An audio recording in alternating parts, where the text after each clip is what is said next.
Dear friends, welcome to Express vision.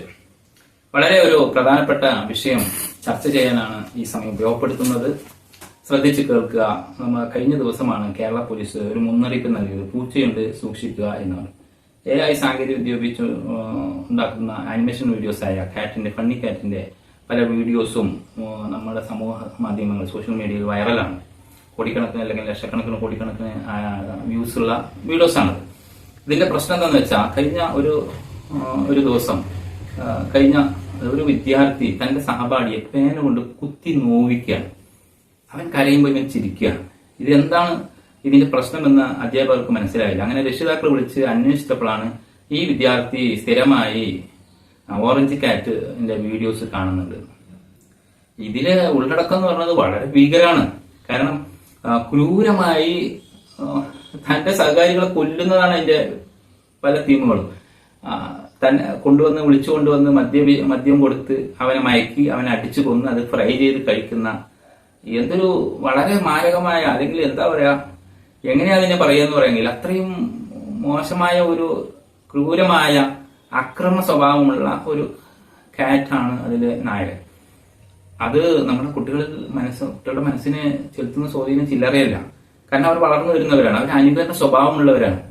അത് നമ്മൾ വിചാരിക്കും ഒരു മൃഗമല്ലേ, ഒരു പൂച്ചയല്ലേ എന്ന്. മറിച്ച് അത് വരുന്ന കഥാപാത്രം പൂച്ചയുടെ രൂപത്തിലാണെങ്കിലും അതൊരു കഥാപാത്രമാണ്, അതൊരു മോഡലാണ്, സമൂഹത്തിൽ മുന്നിൽ വരുന്ന ഒരു കഥാപാത്രമാണ്. ഒരിക്കലും അത് പൂച്ചയായിട്ട് നമുക്ക് ചിത്രത്തിൽ കാണുമെങ്കിലും അതൊരു കഥാപാത്രമായി മറ്റുള്ളവരുടെ മനസ്സിൽ അത് സ്വാധീനം ചെലുത്തുന്നുണ്ട്. അത് ഒരിക്കലും അത് മറ്റുള്ളവരെ കൊന്ന് അതിന്റെ തുണിയെ കോട്ടടിച്ചിടുക, എന്തെല്ലാം വളരെ നമുക്കൊന്നും ഉൾക്കൊള്ളാൻ കഴിയാത്ത അത്രയും ഒരു ക്രൂരമായ ഒരു തീമാണ് അതിൽ കൊടുത്തിരിക്കുന്നത്.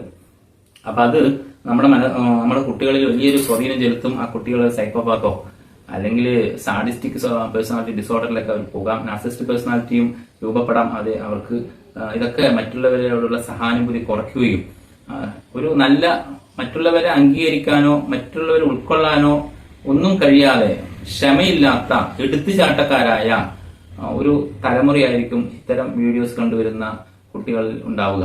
അതുകൊണ്ട് വളരെ ശ്രദ്ധിക്കുക. രക്ഷിതാക്കളാണ് ഇത് വളരെ ശ്രദ്ധിക്കേണ്ടത്. ഒരു കാരണവശാലും ഇത്തരം വീഡിയോസ് അവർക്ക് കാണാനുള്ള അവസരം ഉണ്ടാക്കി കൊടുക്കരുത്. പാരന്റിംഗ് ഫീച്ചർ ഉപയോഗിച്ചിട്ട് മൊബൈൽ ലോക്ക് ചെയ്യുക.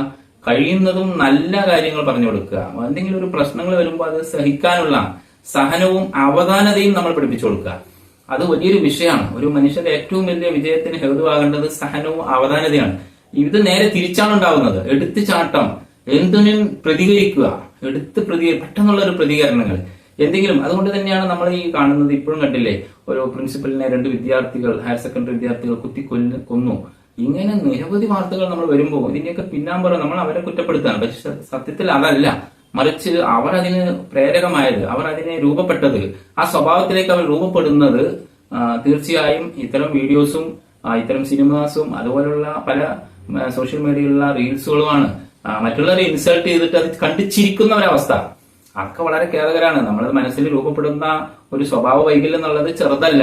ഇതൊക്കെ രക്ഷിതാക്കളായവർക്ക് തന്നെ തിരിച്ചാദ്യം കിട്ടും, പിന്നെ സമൂഹത്തിനും കിട്ടും. ഇത്തരം ഒരു സ്വഭാവത്തിലേക്ക് നമ്മുടെ മക്കളെ എത്തിക്കരുത്. അത് വളരെ ശ്രദ്ധിക്കുക എന്ന് മാത്രമേ ഈ അവസരത്തിൽ പറയാനുള്ളൂ. Thank you for watching.